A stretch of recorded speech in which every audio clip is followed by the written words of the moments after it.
Set in a dystopian world where virtues are used to divide the human population, a young girl discovers the dangerous consequences of not fitting into one group in Divergent. Hey, I'm Shailene Woodley. Welcome to Made in Hollywood, and here's the scene. 100 years ago, after the war, our founders created a system they believed would create lasting peace. They divided society into 5 factions. I am a huge fan of Divergent because I read all of the books, so I had been waiting for this movie for so long. But what drew you to the story and to this character, Triss? I was drawn to the character because I loved how strong and empowered she was, but I also loved that she wasn't born that way. You know, she didn't come out of the womb with a sense of confidence. She had to grow into her shoes in a way. Triss.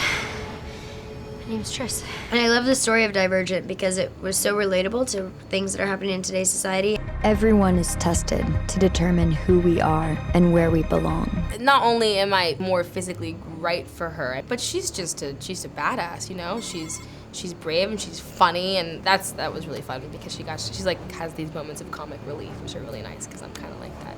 And I think all of the roles are layered and interesting. I think there were a lot of draws to this film. You know, Definitely. The script, the people that you're working with, the director, the studio. I think there's a multitude of draws. I felt like our family was really well cast because we had that as friends, and then for some reason with Shay and Ansel, we all just, it's something that we kind of looked like we could be a family. I was a huge fan of Lord of the Rings growing up. I've always wanted to be part of sort of like an epic story like this. So reading it, first of all, the world, it drew me in. And then Caleb is a character that has a real conflict and an arc. Say goodbye to your families. Are you nervous? No. I'm terrified. What did you think of Four when you first read the script? I loved him. I thought immediately this guy has a feeling of an iconic character. You know, he has such an interesting background, his name, his kind of silent stillness, his danger. To me, he's like someone who's built up a lot of barriers because he's had a kind of damaged background. He also doesn't trust anyone, but then he's also quite quick to anger, which is kind of interesting dichotomy of things. But then through him falling in love with Triss, he starts to trust again, and he starts to open up, and you find that he's someone who is motivated by good things, morality. He's a good guy. He has a really strong kind of code of ethics in that old school warrior way. You ready?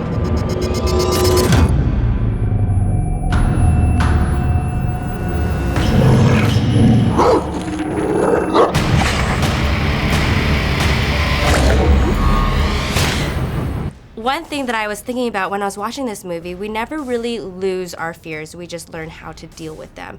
And if the fear landscape were a real thing, what would we see in Shailene Woodley's simulation? You would see a submarine thousands of feet under the water. So deep ocean water. Like, but you would be in I would be stoked. I would be down to be in the ocean by myself underwater, but in a submarine, no thank you. I'd rather be in a submarine. Sharks Really? can't get to you in a submarine. Oh, sharks don't scare me. It's the steel factor with water rushing in and drowning. So what about the submarine ride at Disneyland? Yeah, not really down with that at all. They vary from like a plane crash to like a tsunami to like being forced to eat like processed food. I suppose my fear would be like if like everything fell apart and something like happened here, like it happened in Ukraine. That would be terrible. What would it be? I guess I'm scared of heights, so it would be up a ladder, like a really tall ladder, and I'd be naked, because obviously you got to be naked. Okay. And I'd be in the middle of a play, probably a play called The Ladder Play, and I've forgotten all my lines, and everyone's watching, and my mum's there, and she's in tears because I'm so awful. And it's then at the top of that ladder naked that I realise I never wanted to do this anyway, and I've wasted my entire life. That's awful. And mine fear landscape is sitting next to Ben's mom and watching the play. Another thing where she's forced to harm her parents, Yes. and I would, to be put in that position with my own children would be the worst thing I could imagine. Your results were inconclusive. That's impossible. It's not impossible. It's just extremely rare. Rats and snakes. Rats and snakes. I would be in the middle of the ocean. That would be mine too. That would be. I don't play Yes. the ocean games. Why? I don't No play way. ocean games. Because you can't see what's You see, underneath. that's what I said. That's my whole thing. There could be a shark. There could be a shark right 4 here. feet away when you fall in, and I've seen sharks. It's too much that can kill you. So Oh, I yeah, know right. what Exactly. happens. Do you know what the Exactly. statistic is with sharks, right? If you see And- one, 100 have already seen you. Seen you, yeah. You're able to control and conquer your fears. They call it Divergent. Production design was amazing. When you read this book, you get such a distinct vision in your mind, and you can't wait to see this movie, and I feel like it gave me everything that I was hoping for. What was it like creating that set? Well, the one thing that I wanted to do was to make it very real. I feel like what she's undergoing is we play it real. We play the performance as real, and so I wanted the setting to be real as well. So much of the set was actually tangible. You walk in, the pit, the Dauntless, pretty much all of Dauntless was totally tangible. No green screens. I mean, we'd walk onto a set and be like, this is crazy, you know? And it was great because a lot of it was like real, like built within like a real like dilapidated building or like just like an old warehouse, you know? Then they would just put things inside. We have to be ready for anything. Did you have to go through an extreme physical regimen? Yes and no. It's not like I had to kind of put on 7 stone or lose 7 stone, but we had a month before, but then I wanted to put on some muscle. I wanted him to not be kind of, you know, steroid dude, but I wanted him to feel dangerous and feel like you don't want to mess with a guy. I weirdly did have to train because I wanted a certain look for Tori, which was very weird for me because I usually train just to have an end product, and that product is always shown in whatever that I'm doing. We did about a month of hand-to-hand combat, basic physical fitness.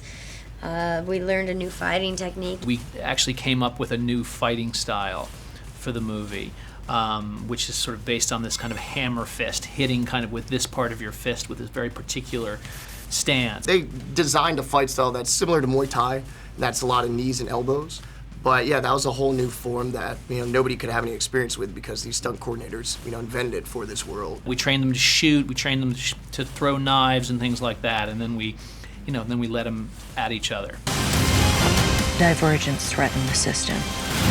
It won't be safe until they're removed. She's gonna kill me. In the film, Kate Winslet plays Ginny Matthews, and she says, the future belongs to those who know where they belong. And in your life, have you ever had a moment where maybe you were struggling with figuring out what kind of future you wanted to have for yourself? Of course. I mean, I think we all go through that as young people. I don't know if I necessarily felt that career-wise because I've always been pretty focused when it comes to that. But I think, you know, you kind of have to decide what kind of person you want to be in the world, and that goes beyond like your job. So I've definitely had those big questions pop up in my life. You're kind of good at this. I wanted to play professional sport like a lot of other young boys, but got to the point where it was like, yep, no, this is what I'm doing, and it better work out. Never been like a person just to like be content with things because there's a lot of stuff I want to accomplish and a lot of stuff I want to do, and there's some incredible actors out there, and that only drives me to, you know, achieve more. I think there was a moment in my young adult life where I was like, yeah, what decisions do I want to make now in order to affect the future? But then I realized that life is so fleeting and there's no way of controlling anything. You never know what's going to happen, so you might as well just be along for the ride. All of my life, I've lived by your rules.